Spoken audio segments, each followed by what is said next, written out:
I'm Jodi McRaney-Rusho, and I'm here today for the Creativity in Focus podcast, and I'm interviewing Cheryl Peterson, the Red Dragon Glass Lady, and we're super happy that you're here. We're super happy you're here. Welcome, thank you. Cheryl. Thank you.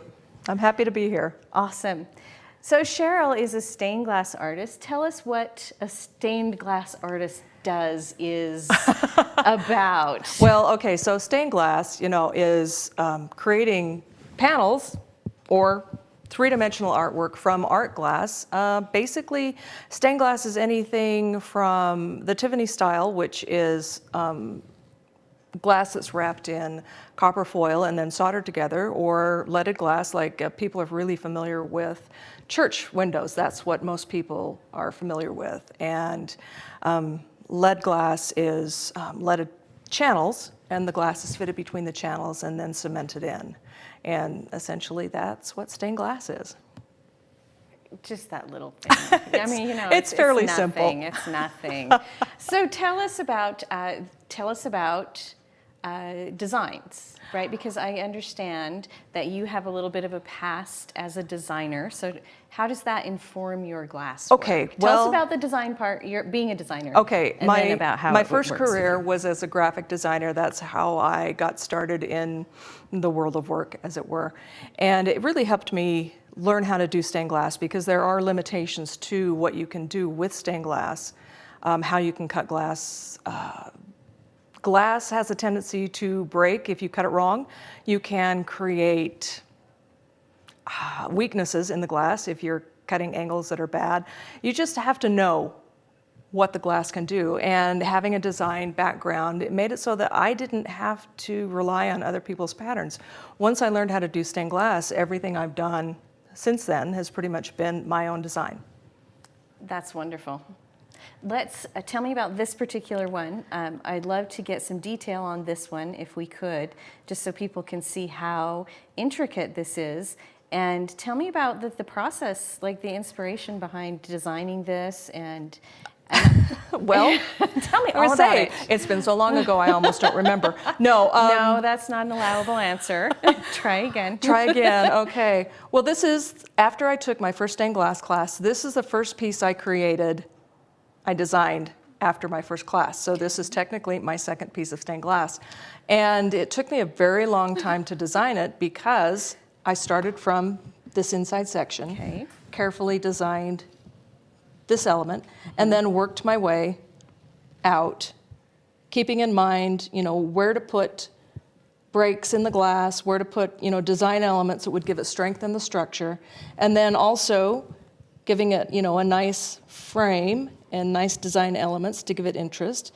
And I don't know, it just spoke to me. I didn't have anything in mind when I was doing it. I just wanted to create something that was beautiful and appealed to me, and it was a very slow process. And even when I went to buy the glass, I was slowly buying glass. It took me weeks and weeks and weeks to get this whole thing purchased, and then another long time to get it all cut, because you can see there are a lot of pieces. And I learned as I was cutting, there are certain things that I couldn't cut glass, so I had to add breaks in. And it was a learning process as well as a creating process. So you just went full bore with the hardest thing you could possibly do. That's kind of the story of my life. All the mistakes that it was possible to make. Yeah, my theme is biting off more than I can chew. Perfect. So. Well, this happens a lot around here. That's good. I'm a numbers girl, I admit. Do you remember how many pieces are in here? How many individual pieces? Not off the top of my head, but there's probably a couple of hundred, yeah. It's a beautiful piece. Thank you. Impressive work. Thank you. Very nice.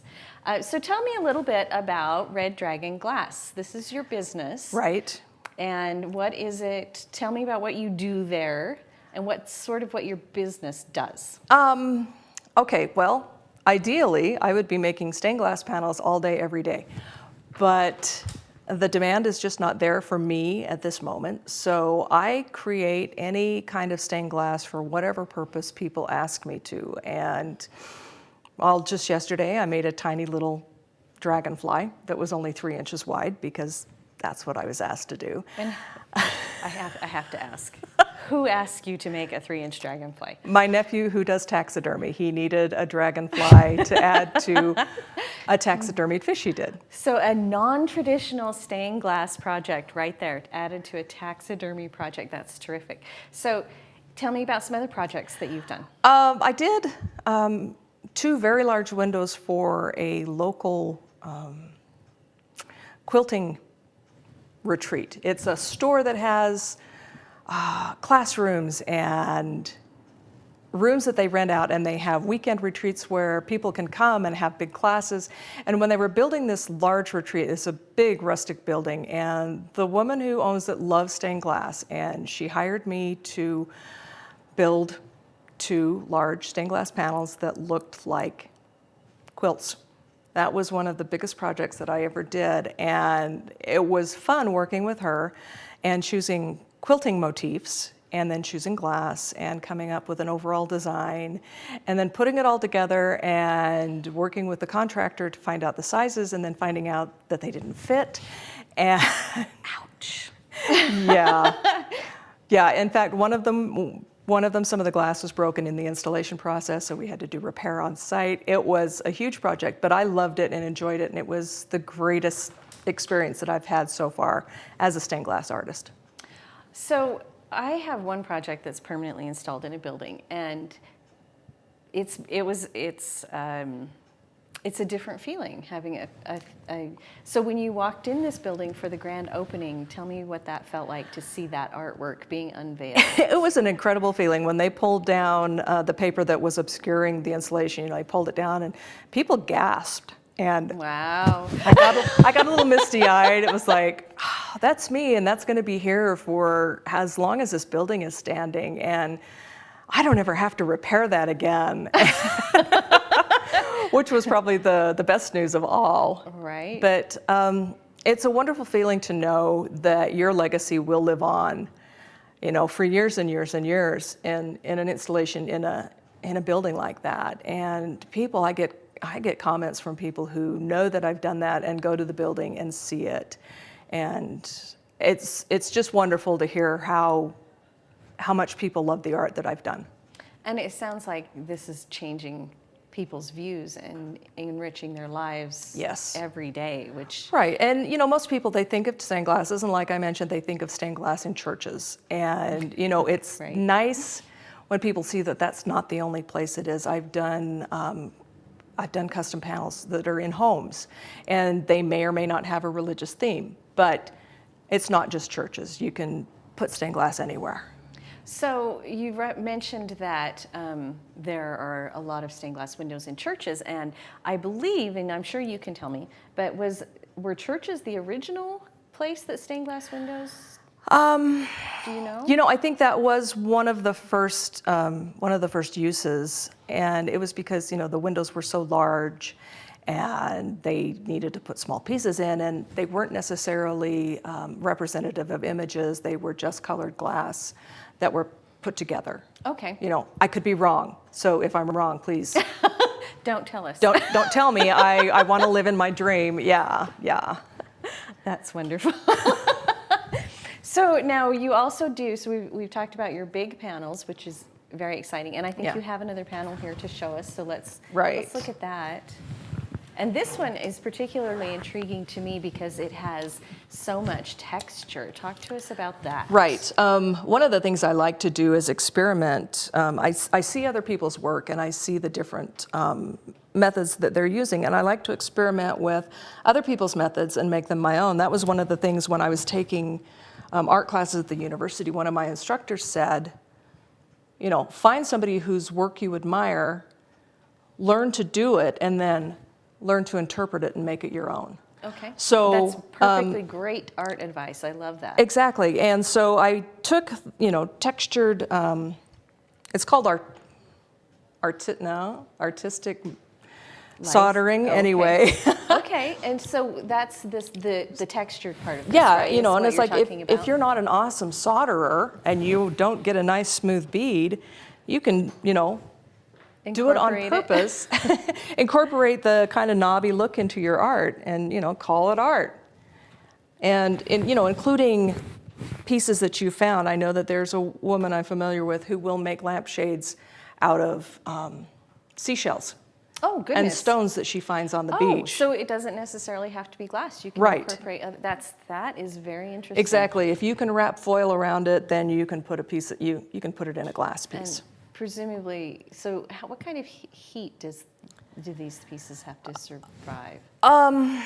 Okay, it's different for stained glass. Well, it's different for foil and for lead. If your Okay. piece is going to withstand temperature changes, like environmental temperature changes, then you want to choose lead because that will expand and contract. Okay, which is why church windows, because Exactly. they're out. Okay. Oh, And that's interesting. even your Okay. mass-produced doors and Right. windows in your homes, you'll find that's why you find that those are lead. Now, these pieces that are foil wrapped, and that's And the so tip. this is the This and is foil Tiffany. wrapped, Okay. and that's also called the Tiffany method. These are much more rigid.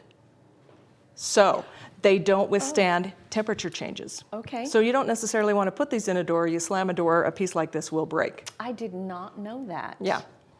Yeah. So Very these are interesting. beautiful. You can make three-dimensional pieces out of this, but, you know. So when you're adding things like seashells, you do have to kind of Yeah, exactly.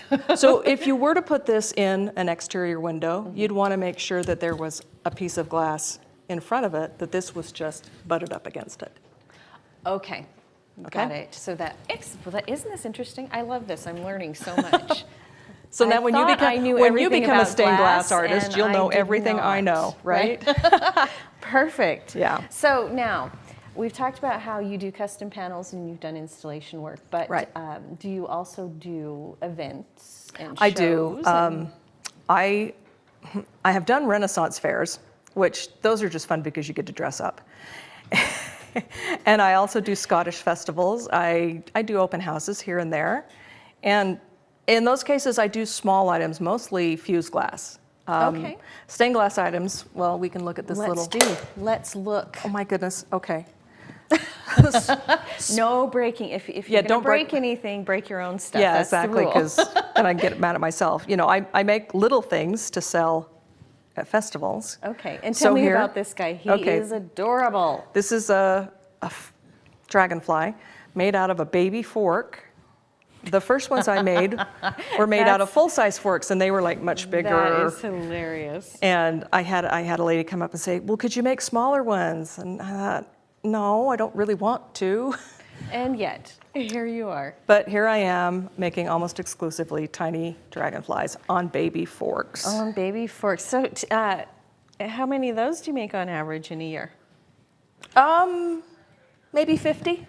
Wow. That's a lot of dragon forks. That's a lot of Yeah. dragon forks.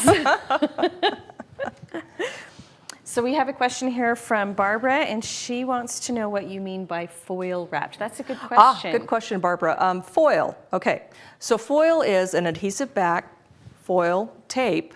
And what is the foil made out of? Maybe that will It's help. copper. Okay. I so should have said copper. that. Yes, exactly. Because copper is the easiest thing to adhere solder to. It's copper tape with adhesive on the back, and it comes in different colors. It's either copper on the back or black on the back or silver on the back. And that makes a huge difference because if you're going to use black patina on your project, you want to use copper foil that has black backing. Okay, so it's an additional design Right, because thing. your glass is going to show through in places, and you don't want copper showing through where you have black solder.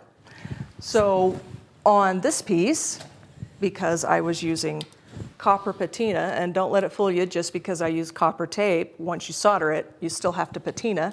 Okay. So it's copper-backed copper tape, which seems a bit like overkill, With a copper patina. with a copper patina. So there's a whole lot of copper going on.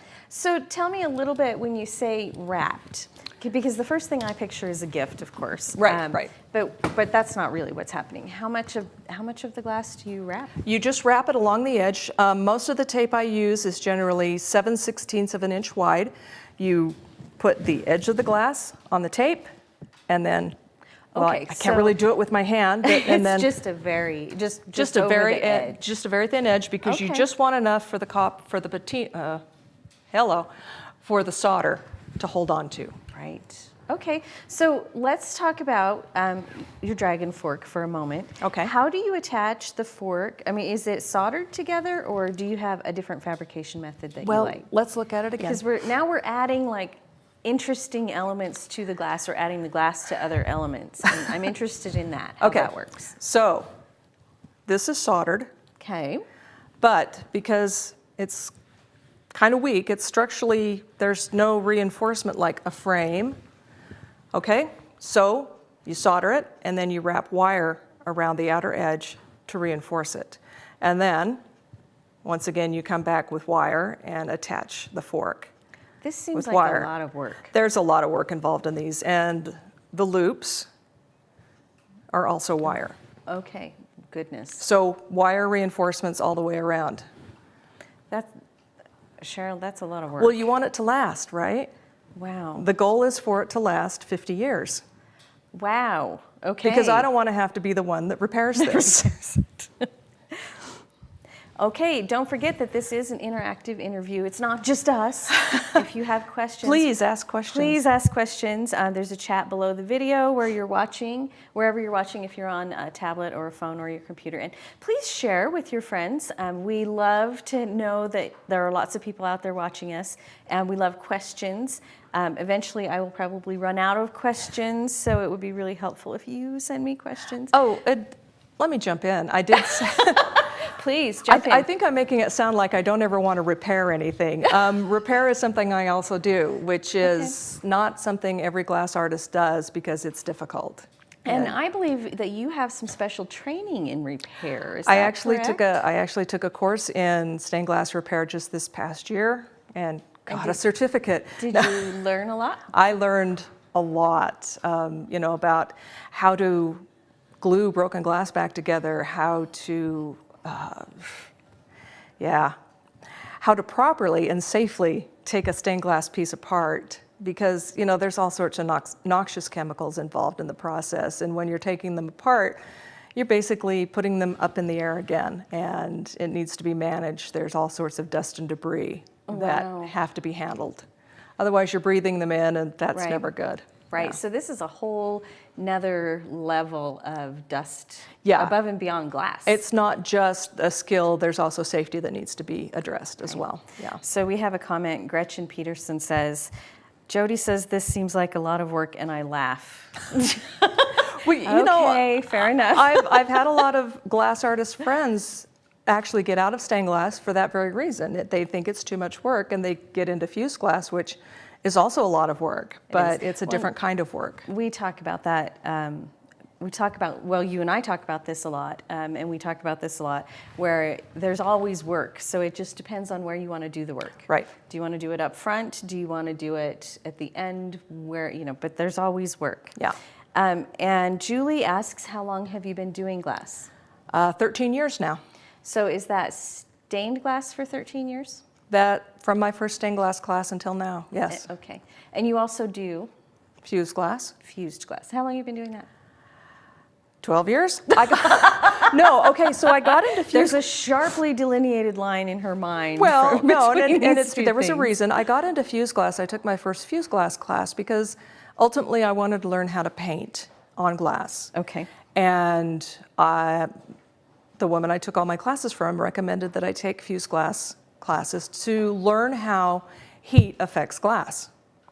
Oh, and okay. So I kind of veered off into fused glass for a while and did a lot of experimenting with different types of fused glass, and I got distracted.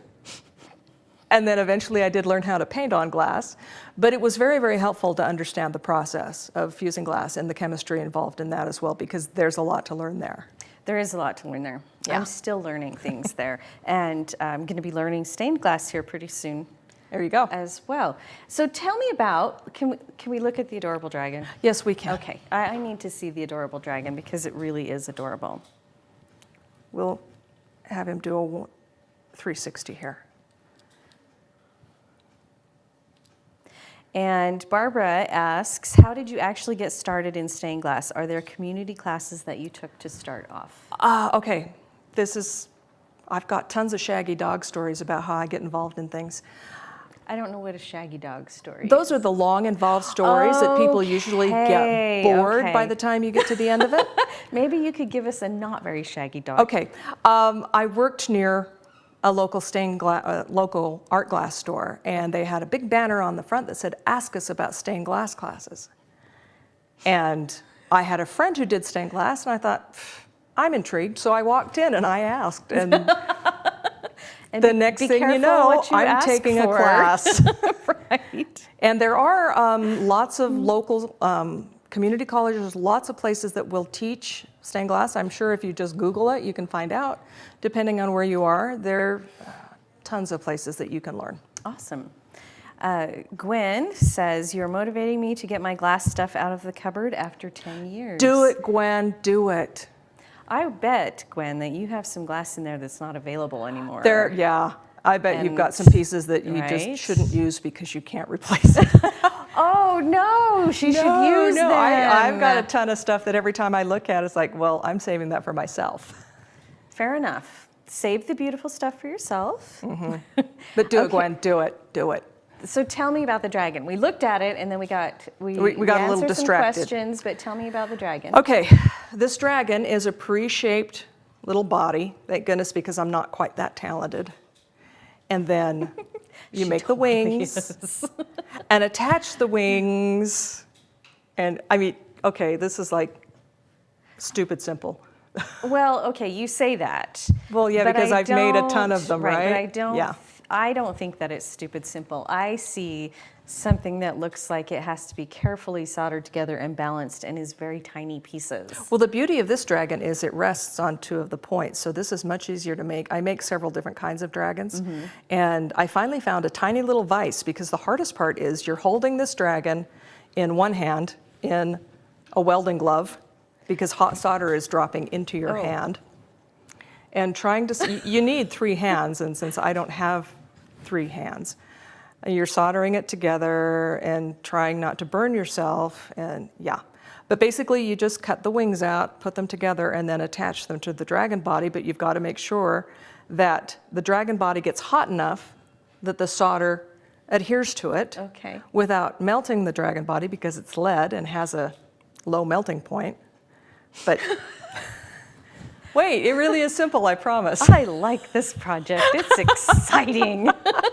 But they're very popular at the fairs. They really are. People love these. Okay, so because I'm a business person, I have to ask, what do you sell these for? I sell these for $55, and apparently that's cheap.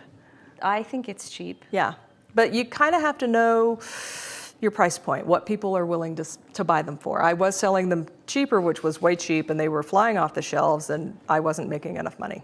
Okay. So I raised the price, and now they're selling a little more slowly. And so you do take into account your time and... Yeah. Good. Yeah, and this is a great way to use your scrap glass. Oh. Because a piece this big, you're not generally going to be using in a big stained glass panel, but you're not going to throw it away either. So Right. Because we pay for glass. projects like this and the little dragons are perfect for scrap glass. Awesome. Tell me a little bit now about the box, because now we've ventured into a 3-dimensional piece that is all glass. Right. Again, it would be nice to have extra hands when you're making these. These are wonderful little gifts, and again, you can use bigger pieces of scrap glass. You can do various, variations on this. I've done some where we put the bottom was a mirror. Oh, okay. And then put in a dried flower and soldered the top all the way around, and it became a keepsake box. Big box. So tell me, how long does it take to make, if you know, tell me about how long it takes to make a box. And also, Barbara would like to know how long it takes to make one of the dragons. Just a rough estimate. Dragon takes about an hour and a half, an hour on a really good day. Okay. Yeah, about an hour. About an hour. Wow. But the struggle is always the 3-dimensional. I finally got a dish and put kitty litter in it, because the hard part is you have to solder these edges. So Right. You're So putting- there are, it sounds like there are challenges with Yes. the box design. Right. Anytime you're doing three-dimensional construction, even with these, it's getting the angle because solder's liquid. It's going to want to run right. with gravity. With gravity. So you need to adjust for gravity. So I've got this little dish with kitty litter in it. I stick the box at an angle, and I just work my way around. And do you ever have to compete with not, so Cheryl, tell us about your pet, Oh. because this is an adorable name. I want you to hear the Oh, name. that you named her. I have a cat. Her name is Not My Cat because she's a ginger. And she used to belong to my neighbor, but she decided to move in with me. And that's why she is Not My Cat. And you have another pet too, I understand. I have a little cockatiel named Charlie, and the cat and the bird get along. Charlie he picks on the cat, but that's okay. She understands that he is number one in the pecking order, no pun intended. And yeah, so that's who I live with, is the bird and the cat. And so you stole some of Not My Cat's litter. well, I had the litter before I had the cat. Oh, so that's this always is, the way it works. This is the cheap you litter. Start She gets buying cat stuff, and the cat then- will just show up. The cat comes later. Yeah. No, this is just the cheap litter. She gets the nice stuff. Awesome. Yeah. I think it's hilarious that you have a cat and a bird. Yeah. And it's very amusing seeing pictures of the three of them on the sofa together. It looks like lunch is about to happen frequently. Yeah, it's entertaining. I would like to talk about the box some more. Okay. If we can. Absolutely. I'll pick it up. Okay, you have this chain inside. Right. And tell me what is happening there. Okay, so the chain obviously is to keep the lid from flopping too far back. Okay. Because Oh, actually, tell us about the hinge. Too. okay, the hinge is very clever. What we have here is a brass tube. And so this is your own design for a hinge, is that right? Oh, no. This is a I learned traditional- this. Okay. I learned this. No, But you made this hinge. I wish I was that clever. I made the hinge, but someone taught me how to make this hinge. So it's a brass tube that is attached to the lid, and then there's a piece of wire threaded through the tube and then attached here and here. Okay. And so the whole thing is then soldered. Or Exactly. Is soldered, right. Okay. And the chain is just to keep the lid from flopping too far back. So is that something you incorporate in all of your box designs? Everything that has a lid opening, yeah, but the only catch is you have to have a solder line on your lid in order to create an attachment. And here I've just made a ring out of a piece of wire. On the inside, there's another ring out of a piece of wire. Okay. And then I've attached the chain, and it's actually called box chain. Oh, how Clever. funny. That is funny. Right. So this is, again, where your design background would help with this, because you need to be able to incorporate those rings into the design. Right. So you're adding a bit of functionality to a design element, Exactly. right? And you can do any type of design on the top. You can incorporate bevels, any sort of design, So whatever. what is a bevel? A bevel is the You have glass. I think you have an example in the piece over here. Yes, I do. I'm Oh, let's have a look. gonna say I got bevels everywhere, really. Well, no, that's a gem. This is a bevel. Okay, so bevels are these pieces of glass that have been ground down and polished on the edges so that light will reflect off them and you get kind of a prism effect in the sun. Okay, and are they always clear? No. Sometimes they have a texture to them, sometimes they are colored. They're always transparent Okay. so that the light will go through them, because Okay. that's the whole purpose of Right, the that's bevels whole on the point of edges. the bevels. Yeah. Now, you said one of my favorite words, which was gem. Ha! Tell me about that. Well, let's see, gems. We have gems here. This is a nugget. So basically anything that's not a flat piece of glass, Okay. you would consider gems and nuggets. This is a nugget. Okay, and that's such an elegant word. It's Right. And, well, I think this sun face would be considered a gem as well. Okay, so awesome.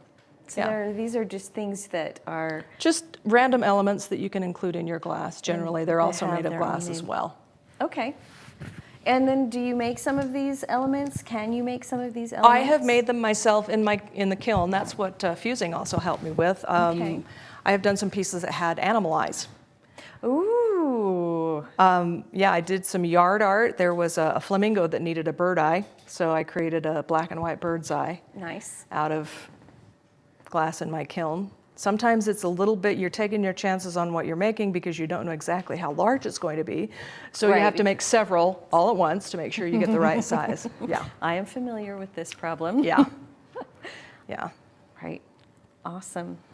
Awesome, awesome. Okay, let's talk for just 1 second about the frames, and because you have different kinds of frames. You have a metal frame around the edge of that panel over there, and you have a wood frame around the panel of this one. Okay, so actually both of them do have a metal frame. But, okay, so the importance of the frame is, I'm just afraid that I'm was gonna my next question. pick this one up. I always put a metal frame, and I've seen people who don't put the metal frame around their pieces, but it makes me cringe. Because the frame adds stability to the glass. If you're ever going to put your glass into a wooden frame, if it didn't have this metal, which is called cane, around it, and you ever needed to take it out of the glass, there's nothing supporting your glass. So you're pulling it out of the wooden frame, chances are you're going to destroy your panel. And then we'll have to call you to repair it. Yeah, and I might just look at you and go, yeah, no. Anyway.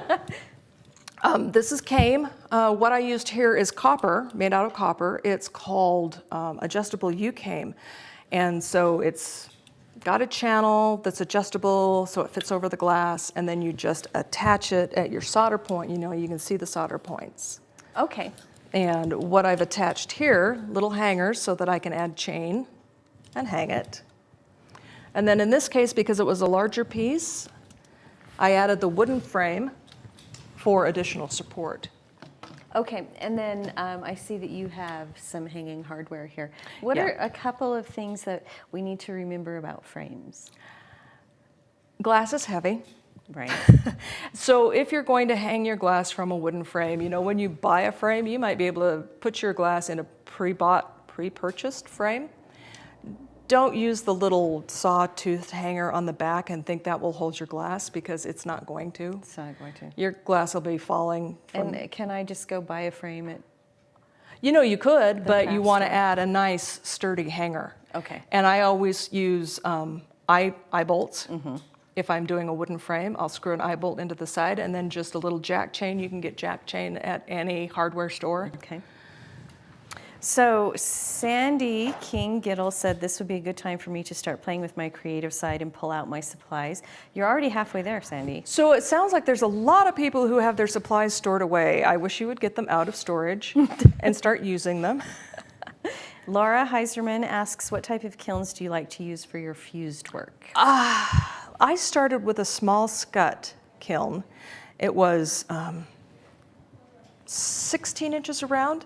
But since it was round, I could only do an 8-inch piece. Oh, I have something since to consider. upgraded to a larger square kiln, so that now I have it's a second hand because I couldn't afford to get a brand new one. Anyway, I can now do a 17-inch square piece. That's a significant size. Yes. So Ruxy asks, where do you get the dragon bodies? Google that. Let's see, what are they? Not everybody carries them. There are several glass suppliers that sell retail that that carry them, and I'm trying to think offhand. So this would be a stained glass supplier. This is art glass suppliers. Yeah. Okay. Yeah. Okay. I would. And we'll try and track that down for you. Yeah, I would Google that. Okay. All right. For a second there, I thought you were asking where does she get the dragonfly bodies, and those. Well, that's just a baby fork, and she makes those. It's well, a lot no, of work. let's see the drag. Okay. Well, right, but you do. I mean, it's not like a prefabricated thing. No, it's not. It's just, you know, a baby fork. Anywhere that you can get the small baby forks. So restaurant supply. Yeah, anywhere that sells. If you need to buy pieces for your own stainless steel set, or stainless steel, what am I trying to say? that I use cheap silverware. Thank you, silverware. Oh my gosh. Yes, anywhere you buy replacement pieces for your silverware, you can order these. You can order these. But let me tell you, you can't find them at the antique stores where everybody's getting rid of their grandma's stainless steel because, Or they're silver. or silver because, yeah, no, there's nothing that small. People keep those forever and ever as heirlooms. Oh, and then I know that you've made the bigger ones with actual vintage. Yes, I have, because you can get the bigger forks. Okay, and what's the, is there a customer appeal to having a vintage silver fork versus? You know, and I've had people ask me, you know, I've got grandma's sterling, and it would be great to give everybody in the family one of these. And like, okay, yeah, I'll do that if you want me to. I'd be more than happy to. But it seems like the smaller ones are more popular, so I'm just not making the larger ones anymore. I kind of let demand, you know, tell me what it is I should be making. Okay. That's actually one of the questions that we get a lot is how do I know what to make or how do I know what will sell? Mm-hmm. And so if you have a new thing that you're making, Cheryl, what process do you go through to decide if it's a viable I piece? will roll it, because one of the things I like to do is have something new every year at the festivals, because as a personal issue, I don't like to go to art fairs and see the same thing year after year after year. Right. So I like to have something new every year when I'm doing fairs and festivals so that my repeat customers are going, oh, yeah, something new. Right. So I'll make several, just kind of test the market and see how they're received. So do you do any like previewing on social media of new? I do a ton of previewing on social media. Okay. So you start to get a little bit of feedback. Yeah. You know, usually I will document the process on Instagram because it's just easiest that way, and I get a lot of feedback that way. And then when I have a finished piece, I'll put it up. I have a website that I put it up on, and I will promote it on Facebook, Instagram, wherever, and just kind of gauge the market and see what kind of reaction I get. And it's surprising. There have been a couple of times I get a ton of reaction. People love things, and then they don't sell. That was my next question. Is it always a direct correlation? No. But do you ever sell pieces directly off social media? Yeah, I do. I've had people see, you know, things that I have posted as I'm making them, and they will send me a direct message and say, I want that piece. So it sounds like social media is something that is useful to you. Yeah. As both a designer and as an artist. I think if you're going to sell your work and you're going to do any self-promotion, it's very, very important to have a social media presence. I agree. Yeah. I agree with that. So we've talked about how you do design work and you also do glass work. Mm-hmm. Do you sell just patterns, stained glass patterns for people? So some of these people who need to go get your stuff out. Go get your stuff out. Right. I have in the past sold patterns on request. I have thought about putting patterns together. I just haven't organized myself. I should probably get my patterns out. There is always something else in the life of an artist. There's always something that you haven't done that you really ought to be doing. In the past, what's happened is other stained glass artists will see something I've made and ask me if they can buy the pattern from me. Okay. And I've turned around and sold them the pattern, yeah. Okay. So, but this is not something you've had time to really expand. No, my patterns are kind of strewn about my studio and I just haven't organized them, yeah. So we do have a question from Laura Heiserman about what is your Instagram, and tell us also what your website is. Red Dragon Glass. If you Google Red Dragon Glass, you can find me everywhere. Instagram is Red Dragon Glass. My Facebook fan page, if you will, is Red Dragon Glass. So. And this will also. And my website, Red Dragon Glass. I'm sensing a theme here. It's really good to have a presence that's, you know, continuously the same everywhere. Right. Yeah. So tell me about Red Dragon. Where did the Red Dragon Where did that come from? Yet another shaggy dog story. We have plenty of time. We have so much time. Well, let me tell you, there is a Fountain of Wayne's song called Red Dragon Tattoo that I was always very fond of. Fountain of Wayne. And I'm assuming one of those obscure bands that if Yes, you know I'll them, you say. do. If you don't, you don't. Yet I again, don't. Google them. Okay, yes, I will. I will Red do my Dragon homework. Tattoo. It's a song I'm quite fond of. Anyway, I created a piece. I was sending it to a friend, and I kind of needed a blind shipping address. I needed a blind shipping name, and so I made up this name, Red Dragon Glass, to ship the package. Okay, because it was a surprise. Because it was a surprise, exactly. And when it came time to actually choose my business name, I thought, well, why don't I just use that? And the name was born. And I've often wondered since then, it's like, is that a random, hideous name? Should I change it to something a little bit more, I don't know, business-like? And it just kind of stuck. No, I think it's a great No. name. But you know my next question, and I have to ask. Yeah. Do you have a red dragon tattoo? I do not, but I was in Hawaii. The first time I went to Hawaii, there was a brief moment when I was feeling aloha. And I was by myself. The friend that I was staying with was off for the weekend at a conference, and I was wandering around Maui, and I almost did it, but I didn't. But you didn't. Well, there's business, and then there's... Yeah, logic stepped in and stopped me. Oh, terrible. That is funny. Uh-huh. We're learning all sorts of personal things I didn't know. You people know secrets about me that a lot of people don't know. Yeah. Well, they were secrets, not anymore. Not anymore. Well, tell us what your plans are. We are in early spring here in Salt Lake City. We've actually are experiencing our first week of spring right now. Finally. Yes, finally. What are your plans for this summer in terms of artwork, festivals, shows? What's on the horizon for you? Well, I've got a couple of Scottish festivals coming up. I have a lamp that I designed. The pattern has been sitting in storage for This a good sounds 6 familiar. years. Yeah. And I finally pulled it out, and I have nothing else going. I don't have a big commission. I've done all the glass I was planning to do around my house because I was actually unemployed for a while earlier last year. So all of my personal projects are done. This is the last personal project that I need to work on. And I'm thinking maybe it's time to start working on this lamp. That sounds fantastic. Yeah. And you'll be documenting the process, of course. Of course, yeah, like I do with everything. Perfect. I'm looking forward to watching that happen. Yeah. To watching the magic unfold. And tell us what else you've been working on in terms of new things that you've never done before. I hear that you have a class coming up. I thought that was just a rumor. No, You were hoping it was just a rumor. no, I am going to have to face the music eventually. Well, actually, it's really exciting. When I go to fairs and festivals, people ask me if I teach, and I'm just not set up. I don't have room in my studio to teach.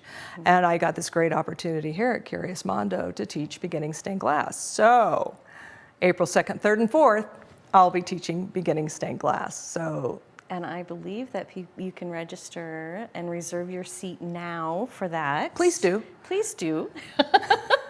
We love that. All right. Well, if you have anything else you would like to tell us about glass, that would be great. I don't have anything profound to say. I just think that anybody who loves glass as much as I do. Well, I actually do have a question that There we I go. just thought Okay, of. yes. As a beginning stained glass person, because I actually have not even had my first class yet, which is coming up in a week or so.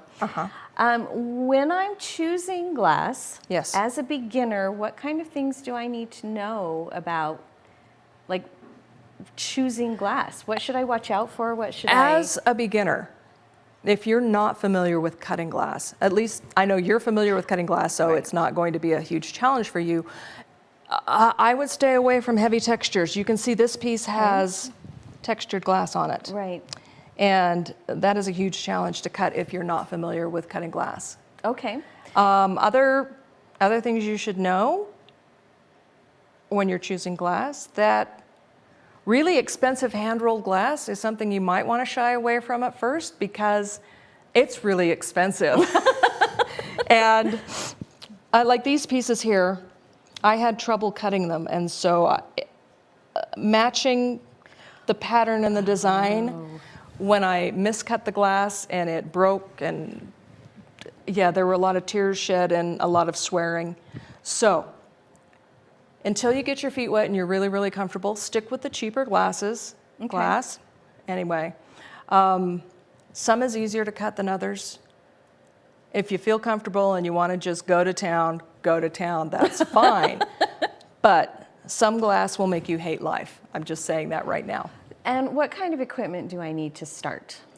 Like, what's the bare minimum of stuffs? Bare minimum. It's an expensive hobby to start. Okay, so you will need investment up front. A glass cutter, a grinder. I would recommend not starting without a grinder because you're not going to be cutting your glass good enough that you won't have to shape it. Soldering iron, solder, flux. It's like I do this all the time. I don't think about what I'm using. Patina's the one I always have questions about. about. Patina. You don't have to patina. Okay. But when you're beginning, not patinaing your glass, silver, bare solder shows all of your mistakes. Black patina hides your mistakes. So this is what you want to remember. Black patina is your friend. I will remember that, actually. Yeah, you'll need patina, and we did say flux and copper foil. You need a good pair of shears. I use a clothespin for a fid. A fid is what you use to burnish your copper foil. Oh, okay. Yeah. Interesting. I have always used a clothespin. I've never used an actual commercially created fid. I love my clothespin. And fid is a funny word, isn't it? Yeah, it is a funny word. Yeah, I can't think of anything off the top of my head beyond that. But your most expensive pieces of equipment will be your soldering iron and your grinder. And with your soldering iron, if it doesn't come with a temperature controller in the handle, you will need a temperature controller because you have to have control over how hot your iron gets. Okay. Yeah. Good to know. Yeah. Good to know. So if I'm digging the old one out of the garage. Yeah, the one that you were working on it's in electronics class, making capacitors and stuff. Yeah, no. Let's not be using that one. Let's not be using that. Okay, Yeah. fair enough. Debbie says, stained glass is what got me going down the rabbit hole that is glass art. Oh yeah, it's a rabbit hole, that's for sure. Right, the colors. But what a great place to be. True, right? We're all mad here. Exactly. So one more quick question from, I'm asking you all my questions now. Okay. Well, actually, Barbara has a very good question. Estimate of how much money you'll initially spend on those things. And this is I need to know this too, Barbara, so thank you. This is a good question. If you buy them new, you could easily drop $250 on that equipment, $250 to $300. You could probably find them secondhand. Okay. Much cheaper. From people who maybe haven't used theirs for a very long Who've time. had them in storage and don't want to bring them out and decided to get out of the business. Yeah, it's not a cheap initial investment. So. But you think that the used equipment would be fine? Yeah, used equipment is fine as long as it's well taken care of. You'd want to look at it and make sure it's in good condition. Okay. Yeah. And then my question was, you know that I'm a recycled glass person. Yes, you are. And I would love to be able to use recycled glass, but tell me some of the things that I would need to watch out for, just off the top of your head. I know a lot of people who watch my classes like to do that. I know that some of the things that I use are going to be too thick. No, really not. Okay. You'll just have to use a little more foil to wrap it. Okay. I have used nuggets like that thick. You just put a little more foil around it. The sun face on that Yeah, panel there just is add a quite little more. thick. Sorry, let me get it on camera. Drag that Can't back you all around. just see over here? Yeah, you just add a little more foil. Sometimes I'll put 2 or 3 wraps of foil. Foil does come in different widths, but I don't always waste my time on buying different widths of foil because I'm lazy. Anyway, just wrap a couple of extra widths of foil as long as you have enough for your solder to adhere to. you can do several different, yeah. Somehow I thought that was going to be a lot harder to overcome Oh yeah, no. the thickness No, issue. it's easy. She says, we'll see, we'll report back. Yeah. Well, and I did some texture glass pieces with you and incorporated them into a stained glass panel. Oh, right. So I forgot about that, leaves yeah. and things. So Those were it's very terrific. easy. You just have to know how to make adjustments for the thickness of glass, because even glass itself isn't always the same thickness. You can get textured glass that is really, really thick. Right, and some of the hand-rolled stuff is uneven. Exactly, and then there's some glass that is manufactured very, very thin. So you just, make allowances for the thickness of your glass and you're fine. And how would you recommend that I get my soldering game up to speed? Is that something I can practice? Practice. I was afraid she was going to say that. And, you're not going to be awesome right out of the gate. So don't let it get you down. I might be. Okay, I'm gifted, but no. The first time I tried to solder, I was so frustrated, and it's because my soldering iron was too cool. So you have to figure out what exactly the perfect temperature is, and not every iron is going to be exactly the same. You've got to find that sweet spot, and that just takes practice. It's a bit like firing your kiln. Yeah, exactly. Every kiln is different. Every kiln is different. Yeah. Okay. And know what kind of solder you're using. I always use 60-40, which is 60 zinc, 40 lead.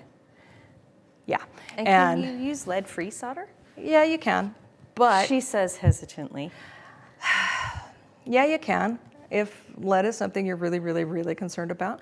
But how many people are rubbing their hands against these panels and then eating food?